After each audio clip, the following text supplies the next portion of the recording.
Welcome. Nice to be here, Senator. I recall being here in this very position, facing you on, I guess it was February 1991, just over 7 years ago, when you were concerned, really concerned about what was going to happen in Yugoslavia. And I remember ending that testimony by saying that I didn't think that Yugoslavia was going to stay together. We're all hoping that it would. The United States was banking its foreign policy on it. And all we heard during that meeting was how Albanian terrorists and separatists and the quest for greater Albania was going to destroy Yugoslavia. And now we see what destroyed Yugoslavia, which was there all the time, the quest for greater Serbia. Slobodan Milosevic, when he walked in to Kosova in 1987 and brutally occupied it and took away its legitimate status as one of the 8 juridical units of the Confederal Republic of Yugoslavia, where Kosovo had an equal vote with Serbia. It rotated every year.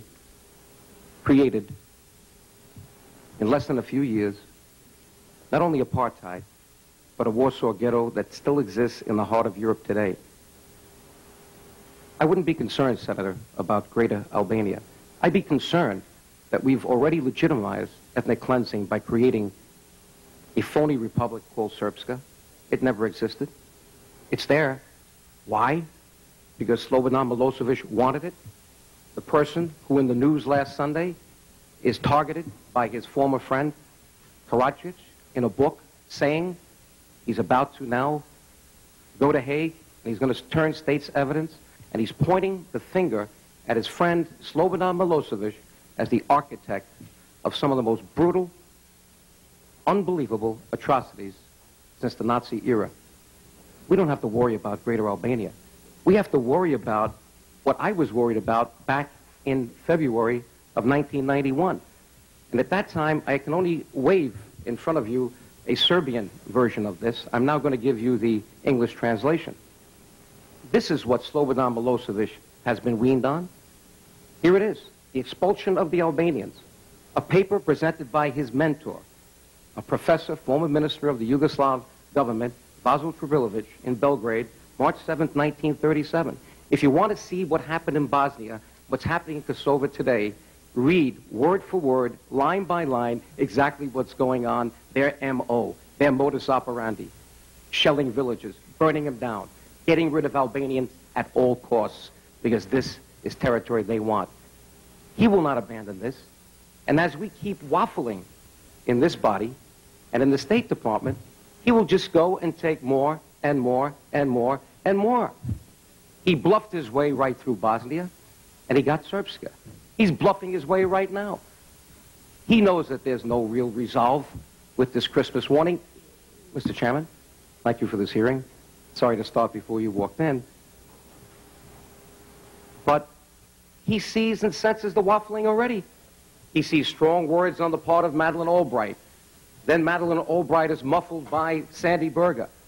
And then we have questions coming up in Gilman's hearing a few weeks ago about the Christmas warning, and a very lukewarm response by Ambassador Gelbard. We have to meet with you in executive session, and you heard it again today. No direct response. Don't you think Slobodan Milosevic is hearing those responses? Don't you think he's ready to do more and more because he sees that the greatest superpower in the world has lost its resolve, has a foreign policy which has abandoned the principles upon which this country was formed? Our foreign policy should be based on fundamental human rights. That's one of the key determinants of foreign policy. We have today in Kosovo some of the most egregious examples of violations of those human rights. In fact, Senator Biden, during that hearing that you held, and it was a wonderful hearing, it was the first time that you got all groups together to talk about the problem, I had to fly in reports from the Council on Human Rights from Pristina and other places, litanies of horror. I don't have to do that today. You know why? All you have to do is read your own U.S. country report from the State Department. Here it is, the 1997 edition. But if you read the last 5 years, you can't believe the litany of horrors in here against the Albanian people of Kosovo. What are we waiting for? How many people have been killed and brutally tortured and detained and disappeared? Every criteria they use has been violated. Why is there such a disconnect between those egregious violations and our professed adherence to human rights when it comes to foreign policy? Is there another deal in the wind? Perhaps you didn't ask the right questions to Ambassador Gelbard. Are we placating Russia for some reason? They're always there supporting their first cousins, the Serbs. That's where the Serbs came from in the 6th century AD, from the Ukraine. We know they're blood brothers, or at least blood cousins. They're always there supporting them. But what has Russia done for us in Iran, Iraq, and China, and so many other places? They don't support us. Why are we giving such deference to Russia? Why are we even considering a contact group at this point, including Russia? This is an issue that should be led by the United States of America in the NATO milieu, without Russia. This is where it belongs. That is what solved Bosnia. And the only reason today Bosnia is not like Kosova, Mr. Chairman and Senator, is that we have troops there. Who are we kidding? When are we going to wake up? Another key element of our foreign policy that's been abandoned is that we will do everything to preserve the security of a vital area like the Balkans in Europe.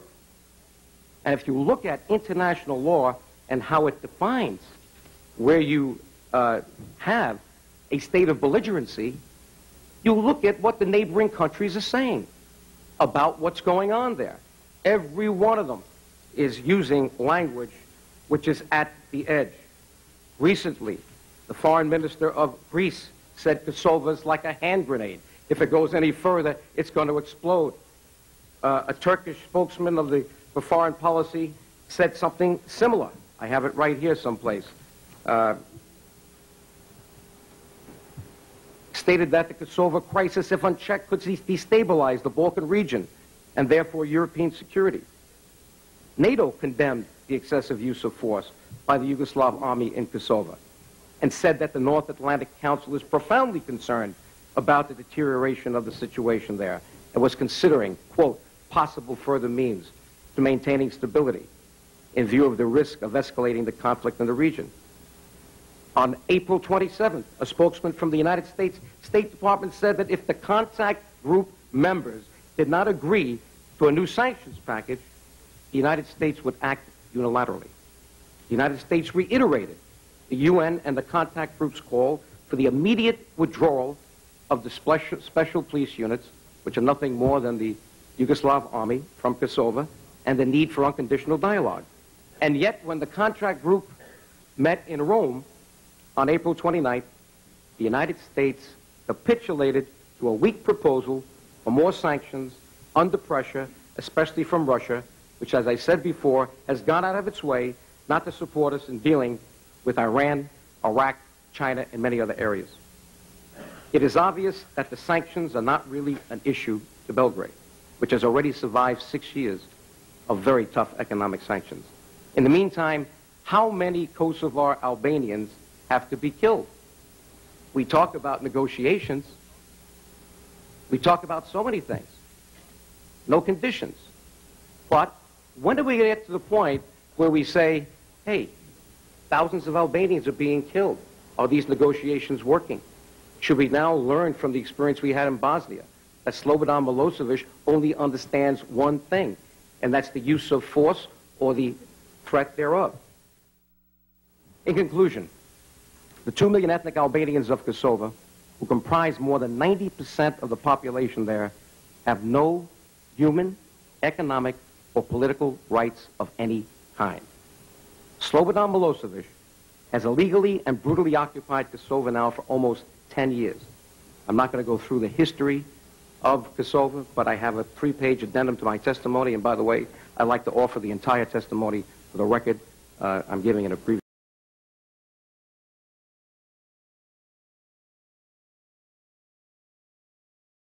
form of it. Happy to receive it. But when you look at Kosovo, it's not a new story. Kosovo was part of Albania until 1916 and 17, as was that population of Albanians in Macedonia and southeastern Montenegro. That's why they're all contiguous. The line was if you drew the line around 7 million Albanians today, you have the former state of Albania that came out of Turkish occupation. They're not looking to change those borders. The only one looking to change borders is Slobodan Milosevic. What they want is some peace in their lives, some self-determination, some ability to raise their families, to be who they want to be. And what we see right now is ethnic cleansing all over again in Kosova, the way we saw at Bosnia. It's time for our State Department to understand that loose talk that brands the victims as terrorists for defending themselves, their families, their property, and I'll even add their sacred honor. It's important to Albanians the way it was important to our founding fathers, Mr. Chairman and Senator. This only serves to give the green light to the real terrorists, Slobodan Milosevic and his henchmen, who are massacring innocent people as we sit here speaking.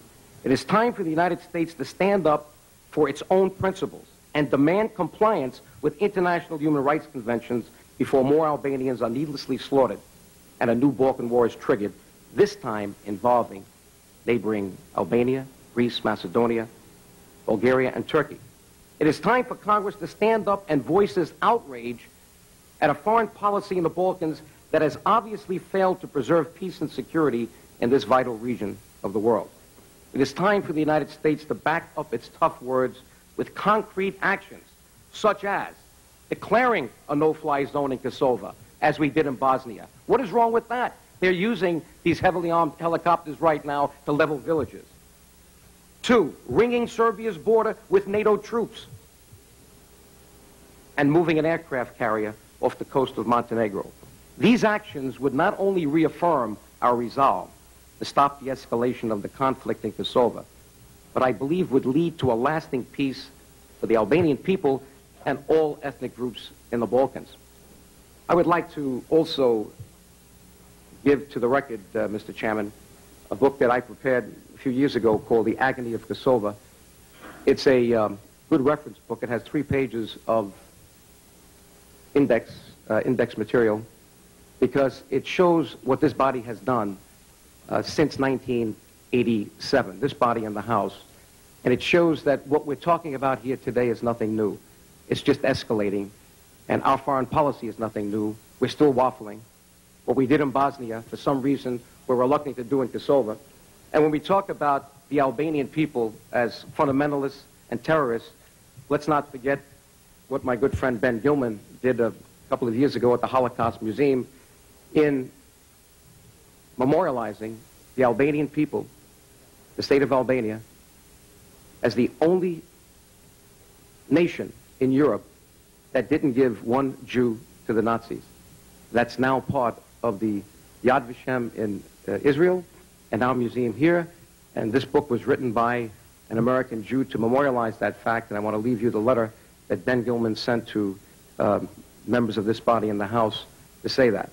It's a shame that we cannot do something to save these people, these terrorist groups that come from Belgrade, special police that are really criminals let out of jail, and they're given police uniforms and army uniforms, running into homes. They know that the Albanian people save their money usually with gold. They're going there to get bounty, to get currency. They killed the families on the spot in Drenica. How many women and children were killed in their living rooms and bedrooms? We're still not allowed to go there. There is a mass grave someplace. We have testimony from the women. They heard their men and their husbands and young sons screaming. They were taken away, 200. There's a mass grave there someplace. We'll find it sooner or later, as we did in Bosnia. But what are we waiting for? Is this the United States that we want to represent? A country that stands on the side as a brutal dictator with state-inspired terrorism, brutalizes a group of 2 million people who are defenseless today in Kosova. And what's wrong with a national liberation movement, Senator, when there's no one there to defend you? What's wrong with that? What are they going to wait for? We, the United States, use all our influence and whatever force we're willing to use to deal with and promote and support the Democratic League of Kosovo or the Kosovo Liberation Army, because right now they ain't in tandem. Why don't we make the question a lot more simple? Why don't we look at international law, look at a population of 2 million people that is being brutalized every day? Because it's useful to look at reality. Well, but reality is also, Senator, that you raised the issue of, well, who is this George Washington that we want to find in Belgrade so we can solve the problem? We may have to wait a long time. But in the meantime, I agree. We cannot let these people be brutalized and killed every day. I think there are things we have to do right now. And we have to face Slobodan Milosevic in the eye, as we did in Bosnia, and say, get every one of those VJ troops out of Kosova. And if you don't do it, we're going to take some action. Now, what action? We're going to bomb, action? right? What are we doing? Physical force. Yeah, but wait a minute. I'm not suggesting we shouldn't. I want to know what you action just you're said talking before, about. the arguments you made before, the same arguments that I heard I was on a panel with Bob Torricelli and Senator McCain back in 1992 or 3 or 4 in the McLaughlin show, and they were saying the same thing. But we did something, didn't we? We waited 3 years. Sooner or later, we got the resolve, motif, and we said something has to be done. No, Why is this any different? Well, no, it is different because, no, it's not different. I just want to know what you suggest, because back then, when I was in your position, I was suggesting we bomb Belgrade. I was suggesting that we send American pilots in and blow up all the bridges on the Drina. I was suggesting we take out his oil supplies. I was suggesting very specific action. And isn't it interesting that we didn't have to go that far to begin the solution in Bosnia? Isn't it interesting that about 200,000 people were killed in the meantime by the time they did it? Yes. And that's going to happen in Kosovo. That's why I want to know what you're suggesting now. What we have to do right now is to enforce international law. We have war criminals in Belgrade. We're dealing with one right now. I said that article before. I have a copy of it right here. Here it is. It was in the Gannett papers on Sunday. There's Slobodan Milosevic, side by side Mr. Karadzic, who's now got a book coming out pointing the finger at him for all these atrocities in Bosnia. Why aren't we picking him up? Because the French, he's in the French quarter, and the French let him walk around. That's why. It seems to me that we've got a double standard here. If we're going to be the great United States of America, standing up for oppressed people, and I believe we can do that without sending military all over the world, let's pick up the war criminals in Belgrade. We know who they are. We know where they are. And number two, let's tell Mr. Milosevic, get every troop out of there. You know why? It's not because we want him to, because we like it. He is now on the brink of creating a Balkan war. You know the problems we have between Greece and Turkey. You know how fragile Macedonia is. You know that we right now have 600 troops on the border in Macedonia. What are we waiting for? If he keeps doing this, all he's doing is raising the temperature, and as the Greek foreign minister said, the hand grenade will explode and the Balkans will explode. Well, we have no choice. Let's do something now than have to do 20 times more later on. I agree with you. I will. So there is something we can do now. I think there's a number of things we can do. I think some of the things suggested here today are totally unrealistic, what we're likely to be able to do. But I think there are a number of things we can do, starting with the Christmas warning. I also think that you've also helped make the case. You say, let's get NATO in. What do you think is going to happen in that little vote to put NATO troops in Albania when Greece and Turkey vote? What do you think, huh? I want to be there at that meeting when you guys and your diplomatic skills bring the Greeks and the Turks together on a uniform vote. And, we do have this little thing, guys, in this little outfit called NATO, called consensus. You don't get them all, you don't get any of them. I mean, that's kind of the NATO thing. But Senator, what happened then at the last minute when we decided to do something to solve the situation in Bosnia? Did we learn from that experience? Why can't we repeat that? Much less of an interest that they each have there than there is inside, quote, Serbia.